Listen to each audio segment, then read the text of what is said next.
अस्सलामु अलैकुम वरहमतुल्लाहि वबरकातुह। अल्लाहुम्मा सल्लि अला मुहम्मद व अला आलि मुहम्मद व बारिक वसल्लिम अलैहि। सबसे पहले तो दुआ है कि अल्लाह करीम दुनिया भर में जहाँ भी रिश्तों के हवाले से लोग परेशान हैं, घरों में बेटियाँ मौजूद हैं, ए अल्लाह सब के इन परेशानियों को दूर फरमा और उनके लिए अच्छे रिश्तों का बंदोबस्त फरमा। उसके बाद रिश्तों के हवाले से दो वजीफ़े आपके सामने रखने हैं जो बहुत मुजर्रब अमल है, यानी जिसका बहुत ज़्यादा तजुर्बा किया गया है और अल्लाह करीम ने उसकी बरकत से रिश्ते में आसानी फरमाई है और रिश्तों के मसाइल को हल किए हैं।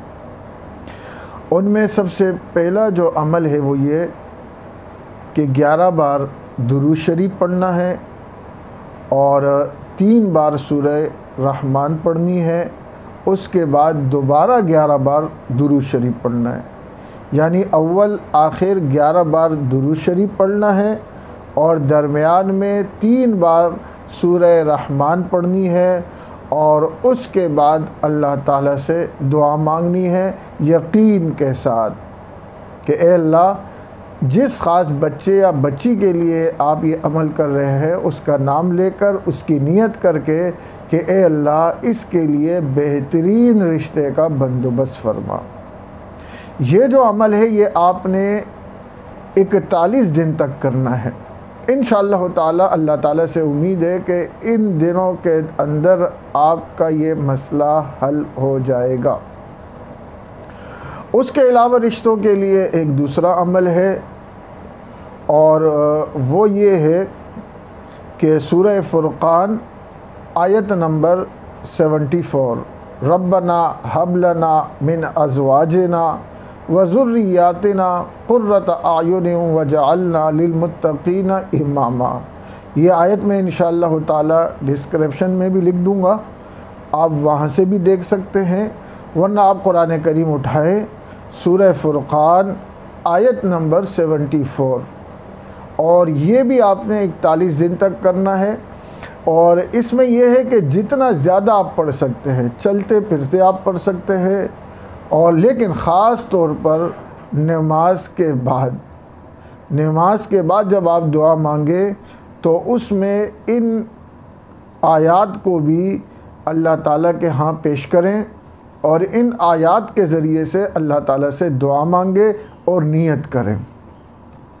यह भी आपने 41 दिन तक करना है।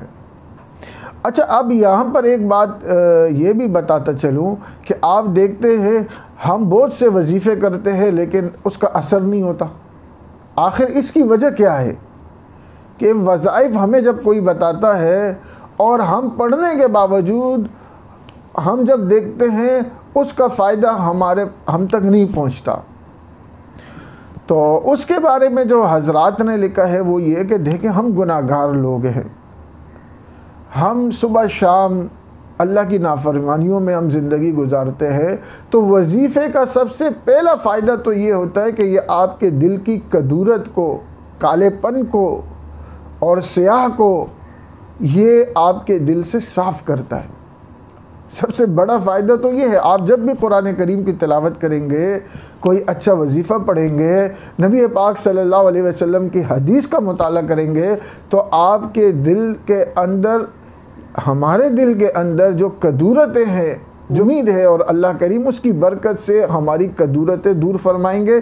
जब हमारा दिल साफ़ हो जाएगा, जब हमारा दिल पाक हो जाएगा, फिर उस पर तजल्लियात भी आएंगी, फिर उस पर रूहानियत भी आएगी, फिर इसके ऊपर अल्लाह करीम की तरफ से नूरानियत भी आएगी। तो ये मत समझे कि आप अगर कोई वजीफ़ा कर रहे हैं तो वो ज़ाया हो जाता है। भाई, एक वजीफ़े के कई असरात होते हैं, कई असरात, जिस तक हमारा जहन भी नहीं जाता। हाँ, ये ज़रूर होता है कि चूँकि हम एक ख़ास मकसद के लिए कर रहे होते हैं तो हमारे जहन में एक वही मकसद होता है। तो आप बड़े दिल के साथ करें, अच्छी नीयत के साथ करें और इस यकीन के साथ करें कि ये जो अल्लाह करीम की तरफ से कुरान नाजिल किया गया है, ये जो दीनी वज़ाइफ हैं ये बेकार नहीं होते हैं, ये आपके काम आते हैं। तो उम्मीद है कि इंशाअल्लाह ताला आप इस पे अमल करेंगे।